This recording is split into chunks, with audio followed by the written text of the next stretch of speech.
Hey animal enthusiasts, it's time for another episode of Ask Howler. Sorry for the delay, we went from sunny to snowy to rainy, so we're going to do it indoors. Alright, so let's go to our first question. So our first question is a rather timely one, considering the weather. It is from Dana, and she asks, how do animals survive in a blizzard? That's a very good question. Well, for those animals that don't hibernate or migrate, there's a couple ways that they could survive a very long winter, or at least a very bad snowstorm. The first is actually, there's a layer under the snow, like a space between the snow and the ground, and some animals and some birds actually can live under that space and feed on vegetation. If that's not an option, a lot of animals will bunker down and huddle against each other for body heat. You can see this with quite a few different animals, and some birds, including northern harriers and burrowing owls.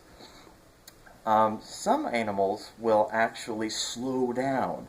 You can see this in reptiles and some species of frog that are native to Alaska. They'll just stop moving. And it's not quite a hibernation, but it's close enough.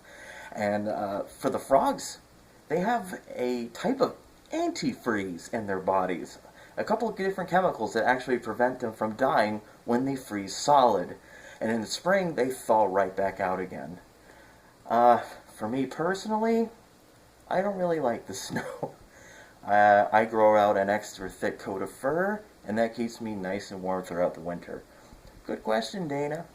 And I have two little follow-ups for that. Now, first of all, when you're talking about the kind of natural antifreeze that frogs have, we had something like that about fish in, I believe, Antarctica, too, didn't we, for one of our fun animal facts? Yes, we did. I believe that was the area. Yes. It was in. And then the other thing, if I remember my earth science way back from high school correctly, is that area underneath the snow you were talking about called permafrost, or am I completely off base with that? Permafrost is the ice under the ground. Ah. I believe, now, don't kill me if I get this wrong, but I believe the term for the space between the snow and the ground is called subnival. Subnival? Something like that.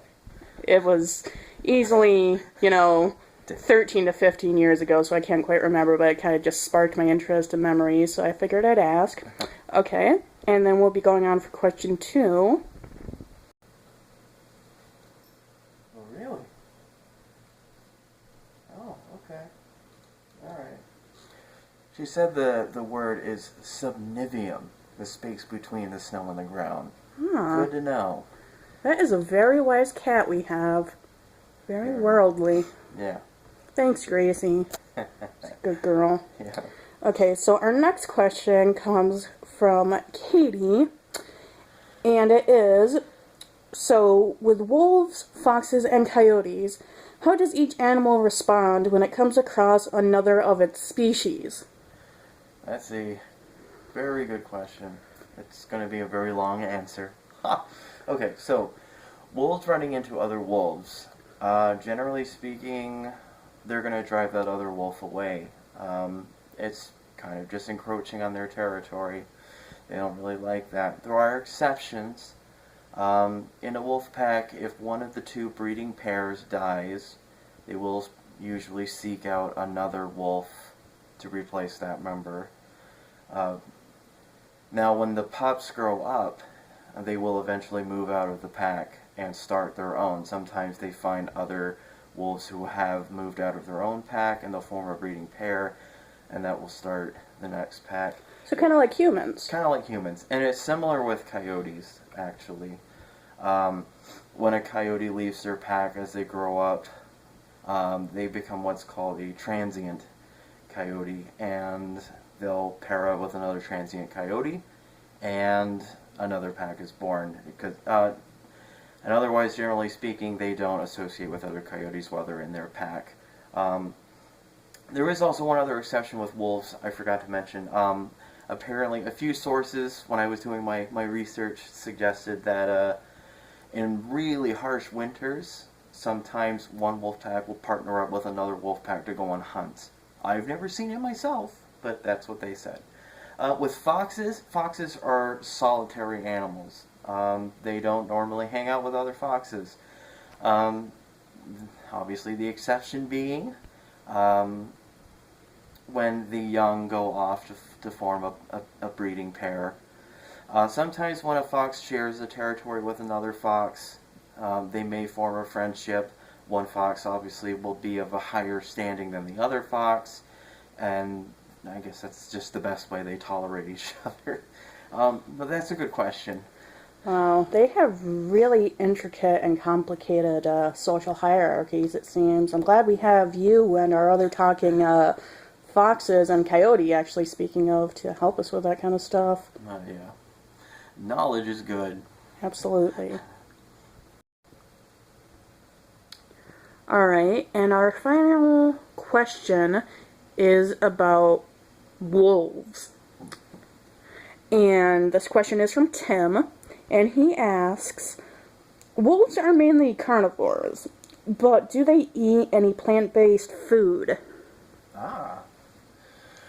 Yeah, actually. Yes. Wolves are mostly carnivores, of course. I mean, we love caribou, moose, deer, and a wide variety of other smaller animals. But believe it or not, much like the household dog, coyotes and foxes, we will eat plants. Now, it only makes up about 5% of our diet, but we'll eat grasses and other small green things, and mostly berries. So I wouldn't exactly say we're omnivorous, but we're close enough. And is there any foods you definitely do not eat or have to stay away from because they're poisonous to you? Usually we learn this growing up. It's knowledge passed from pack member to pup. But sometimes we do find out the hard way. We accidentally eat something that doesn't agree with us, and we'll get sick. It's just unfortunately a part of nature. Some things just obviously don't smell right, or they don't look right, and we'll leave them alone. Probably for good reason. Alright, and I believe those are the 3 big questions we have for this episode of Ask Howler. And we want to thank you so much, Howler, for taking the time to be with us. And you are one of the most knowledgeable wolves that we've ever met, and it's amazing that you're also bilingual, at least. Took a lot of practice. I'm sure. It's gotta be hard to get from the barking and yipping to, some of the harder sounds in the English language, so we greatly appreciate all the efforts you've taken to be here. Thank you. And we hope to see you again soon, my friend. Yeah. Bye. Bye.